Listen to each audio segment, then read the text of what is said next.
So welcome everyone. We have today the pleasure to be here at the Craneworks office to discuss retail media in the Nordics, and we have a very esteemed panel with us today. And let's start with a round of introductions. Sami, will you please take it away? Okay.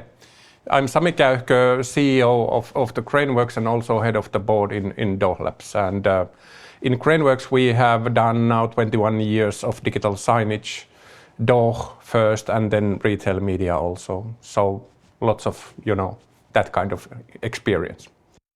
And luckily this is not an all-male panel. So Hanski, your turn. Yeah. Hi everybody, I'm Hanna-Leena Koskinen, or you can call me Hanski as you guys do, and you Riina also. I work at the Nordic media company called Ale Media Nordic, and there I'm in charge of the latest and newest exciting business area, namely Nordic retail media business. I have a background of over 7 years in retail media, and that brings me the angles I'm going to bring into this table today. We are extremely excited to hear your insights. And then we still have Teemu. Yes. So I'm Teemu Kurri. I'm the Chief Growth Officer in Doohlabs. Doohlabs is an in-store retail media platform designed here in Nordics and sold globally. Exactly. And you guys are the masterminds of the software. Yes. Behind the screens. Excellent. Today we are going to discuss Nordic retail media in terms of what it is, how it's done, and what the future is going to look like. So what is Nordic media from your perspective? How would you describe retail media from a Nordic angle? And let's start from Teemu. Okay. So, retail media, it originated from online. It's not an in-store thing, but the biggest ones who started were the Amazons and Walmarts and so on. So there weren't any big e-commerce actors in the new Nordics as such. But then there was the actors for in-store retail media, and especially in Finland there were some global forerunners who started actually doing in-store retail media before it was called retail media at all. Right. Maybe there were some exceptions, right? Some grocery chains that could maybe have been... Yeah, sure. Well, S Group was one of them. Yeah. Former employer. Yeah, I know S Group started experimenting in 2016 and scaled 2019. 20. Yeah. But so it's a fairly new thing here. But Hanski, you would know more about this. You are now in the forefront of Nordic retail media. Yeah, I think that the current state would be that it has been for 10 years mostly originated from, especially in Finland, from the in-store retail media, where these guys know all about that. But the concepts that the two big retailers here in Finland have been building have been mostly multi-channel concepts, meaning that of course the point of purchase is really important, but there are also other touch points around the consumer buying path. So I would say that, and I think Teemu, you agree with me that the Finns are forerunners in the multi-channel retail media concepts. Because if I compare the situation, for example, to Sweden, I think that their retail media is still on the online phase. For example, retail media networks, they are mostly only online networks. But yeah, how do you see it, Sami? Well, yeah, it's true that in Finland we are forerunners, and we are now also in Swedish market, so I have some insights from there. And yeah, online is much bigger in Sweden. There is some in-store also, but it's not done in the same way as in Finland. So it's mostly based on the basic digital signage doing and platforms, which are lacking the actual retail media specific tools. And that's why we went actually to the Swedish market also to bring our tool set also in that market. Do you feel like retail media in the Nordics has been somewhat gatekept in the past, that it hasn't been accessible to all? Yeah, I think. And actually, Teemu and myself, we have been digging into this topic, and we have noticed that there has been like 3 waves in which the retail media have been evolving. The first wave was that the big, mostly grocery retailers, They have been building up their closed ecosystem only for their suppliers and other operating partners. The next wave is already emerging. It means that also mid-sized players, other companies, maybe mid-sized retailers or other companies, businesses that are doing consumer business would want to also tap into this really high margin retail media revenue. And the third wave also is coming up quite soon. It means that these different companies or new retail media or commerce media owners would join forces and formulate these retail media networks that gives, for example, for the marketers, whole new possibilities to reach certain audiences in a certain context. It's much broader. You can, not just the buying path, but like a consuming behavior path.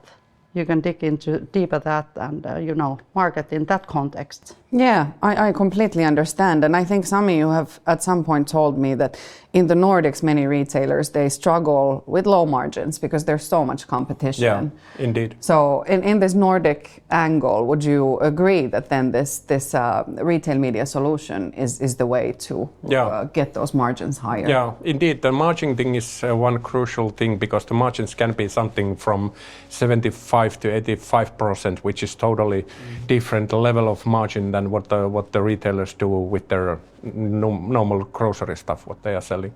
But I think the other thing here is that the small and mid-sized retailers, they cannot form their own retail media network as such alone. But when you're combining different kind of smaller and mid-sized retailers, you actually get audiences that can be sold together for advertisers, and that's the interesting. Yeah, that's right. The Nordic audiences are not that big that they are elsewhere in Europe or in the States. Yeah. That's absolutely fascinating, and let's dive into that deeper a little bit later. Why would you say that retail media is extremely relevant now, specifically in the Nordic region? Is it because it's now happening, and if you're not amongst the first movers, then you're gonna snooze and lose, so to speak? Yeah, I would say that for every marketing director, there's a tremendous pressure to prove the ROAS, return on ad spend, and ROI, return on marketing investments. And retail media is a data-driven, it has a closed-loop measurement. It's the only media group where you can actually define the incremental sales uplift of a marketing action.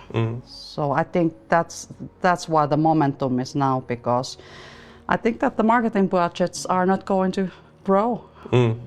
Vice versa, they're going to decline and so forth. So you would need as effective media as possible. Indeed. How do you see the costs of campaigns like this finding their form, so to speak? Is there going to be fluctuation in terms of how much money people will have to put into these? And are you going to get an advantage maybe if you're amongst the first movers rather than waiting for this, maybe it's the second wave that you mentioned, to happen? Yeah, I think that the inventory at first would be not that big. But of course, if you would want to be the first one, you would possibly get some advantage. But the price points and all that stuff, because the whole industry is lacking currently standards. So I think that there is going to be, at first it's going to be like a premium priced media. Right. Because of the special traits that it has. Exactly, and maybe even like a wild west of price points to begin with. Maybe there's another angle on the price point. If we are thinking how most of the retail media, companies are doing it now, they are doing it in the old-fashioned way. They are just selling loops, weekly loops, and 10-second places in the loop, and they are mostly sold for everyone, all the audiences. And of course, that's very expensive if you want to reach everybody. But your product is probably not interested in everybody. So when we get the data in, we can make audiences and we can target only those audiences that are relevant for your product. So basically, you are not anymore paying for the extra groups. You are only paying the customers you want to target. Yeah. There's also that in-store is not that saturated media environment that online is. The ones that now get into it, so they get noticed, and that's a big difference. Yeah. That's actually very well put, I would say. That this is now the impact that you're going to get by being a first mover. Yeah. You're going to get noticed. And Teemu, how do you see the economic area of the Nordics?